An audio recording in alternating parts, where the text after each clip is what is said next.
Swing trader. Είναι ο trader ο οποίος προσπαθεί να πάρει μια κίνηση swing. Δηλαδή, ο swing trader επενδύει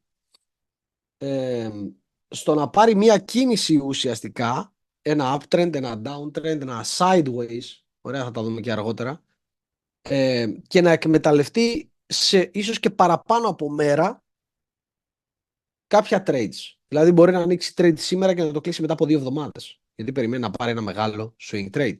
Ο συγκεκριμένος άνθρωπος προφανώς έχει πολύ λιγότερες ευκαιρίες μες στην αγορά από ένα day trader, νούμερο ένα. Έχει λιγότερο άγχος προς την έρευνα, δεν τον καίει αν θα καεί το trade τόσο εύκολα, γιατί έχει το equity το οποίο έχει χρησιμοποιήσει λογικά σε σχέση με το δάνειο που έχει πάρει είναι πολύ μικρότερο, που σημαίνει ότι το